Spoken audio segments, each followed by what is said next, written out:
चीज़ें हैं उसमें 2 शव मिले हैं, दोनों नाबालिग हैं।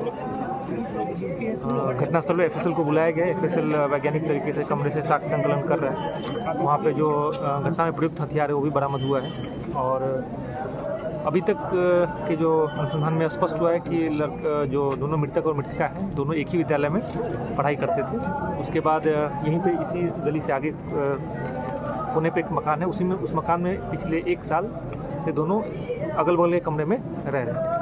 3 महीना पहले जो मृतका है वो अपने मामा और सगे भाई के साथ इस मकान में जो घटनास्थल वहाँ ये लोग शिफ्ट हुए थे, उस लड़के से विवाद की वजह से परेशान होकर उसके बाद आज ये घटना कारित हुई है।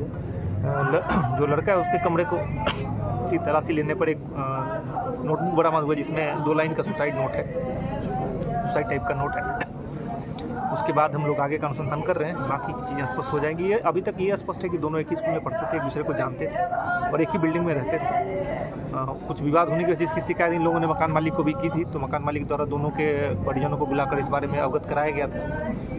उसके बाद जो मृतका है उसने वो मकान छोड़ के यहाँ अपने भाई के साथ, फिलहाल वो अपने मामा और अपने सगे भाई, मामा जो इसके साथ ही इंटर में पढ़ाई करता था और जो सगा भाई है वो 10th का एग्ज़ाम देने वाला था, उसके साथ इसमें रह रही थी। घटना के समय जो छोटा वाला भाई है वो दूसरे एक दूर के रिश्तेदार का कमरा है जो बगल में ही है, उस कमरे में था और जो उसका मामा है वो बाहर कुछ काम से गया हुआ था। जब वो वापस आया तब इनको कमरा अंदर से बंद पाने पर शंका हुआ, तो पड़ोसियों की मदद से इन्होंने दरवाज़ा तोड़ के अंदर देखा तो दोनों का शव पड़ा हुआ था, जिसके बाद पुलिस को सूचना मिली तो घटनास्थल। सर सुनने में आया कि लड़के की शादी हुई थी, क्या कहें? देखिए इन सब चीज़ों के बारे में भी परिजनों से ज़्यादा बात नहीं, जो उनके साथ मृतका के साथ लड़के थे उनसे बात हुई है, इसमें ये चीज़ें स्पष्ट हुई। बाकी अभी परिजनों से ज़्यादा बात हो नहीं पाई है और इसमें थोड़ा आप लोग से निवेदन है कि दोनों चूँकि नाबालिग हैं तो इसमें थोड़ा सा संवेदनशीलता। हाँ, रूम अंदर से बंद होने की बात बताई गई, इनके द्वारा ही बताया गया कि कुछ लोगों द्वारा धक्का मार के दरवाज़ा तोड़ा गया।